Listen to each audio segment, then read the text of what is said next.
امید کرتے ہیں آپ سب خیریت سے ہوں گے اور ہم آپ کے لیے لے کر آئے ہیں ایک اور بہت انفارمیٹیو ویڈیو۔ اور آج کی ویڈیو کا جو ہمارا ٹائٹل ہے وہ ہے قادیانیوں سے لین دین کا جو معاملہ ہے، اس حوالے سے سوال پوچھا گیا ہے۔ ہم آپ کو سوال بتائیں گے اور ساتھ ہی ساتھ ہم آپ کو اس کا جواب بھی بتائیں گے۔ تو سوال جو ہے وہ کچھ اس طرح سے ہے کہ کہتے ہیں ہم قادیانیوں کے بالکل درمیان میں رہتے ہیں، چونکہ وہ بدترین کافر ہیں، تو ان کے ساتھ لین دین کے متعلق کچھ فرمائیں کہ کیسا ہے۔ لین دین کی تفصیلات انہوں نے کس طرح سے بتائی ہیں کہ یہاں میٹھے پانی کی بہت قلت ہے، کچھ گھروں میں ہے اور وہ گھر قادیانیوں کے ہیں، پھر مجبور ہو کر ان کے گھروں سے پانی بھرنا پڑتا ہے، اور غریب مسلمان جو یہاں ہیں ان کو یہ رمضان میں راشن دیتے ہیں۔ کیا مجبور لوگ ان سے راشن وصول کر سکتے ہیں؟ اور عید کے دن ہمسائے کی نسبت سے کچھ دیں تو لے لیں۔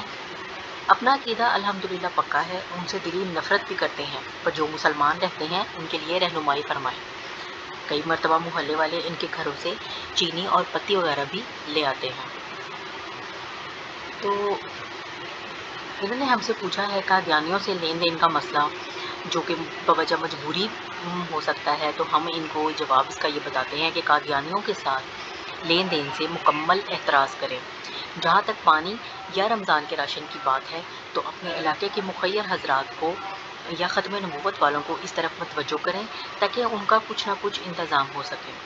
عید کے دن کا لین دین کوئی مجبوری کی بات نہیں ہے، اسی طرح معمولی مقدار میں چینی پتی وغیرہ لینے کے لیے مسلمانوں کے گھروں میں بھی جایا جا سکتا ہے، لہٰذا ان چیزوں کے لینے دینے سے مکمل احتراز کریں۔ جواب آپ کے سامنے ایک بار پھر سے دہرا دیتے ہیں کہ قادیانیوں کے ساتھ لین دین سے مکمل احتراز کریں۔ جہاں تک پانی یا رمضان کے راشن کی بات ہے تو اپنے جو علاقے کے مخیر حضرات ہیں یا ختم نبوت والے ہیں ان کو جو ہے اس طرف متوجہ کریں تاکہ ان کوئی انتظام ہو سکے۔ اور عید کے دن کا جو لین دین ہے وہ کوئی مجبوری کی چیز نہیں ہے، اسی طرح معمولی مقدار میں پتی چینی وغیرہ لینے کے لیے تو مسلمانوں کے گھروں میں بھی جایا جا سکتا ہے، لہٰذا ان چیزوں کے لینے سے مکمل احتراز کیا جائے۔ تو ہم امید کرتے ہیں کہ آپ کو آج کا جو ہمارا یہ ٹاپک تھا اور جو ویڈیو تھی یہ اچھی لگی ہوگی، انفارمیٹیو لگی ہوگی۔ انشاءاللہ ہم ایک اور ویڈیو کے ساتھ آپ کی خدمت میں حاضر ہوں گے، تب تک کے لیے ہمیں اجازت دیجیے۔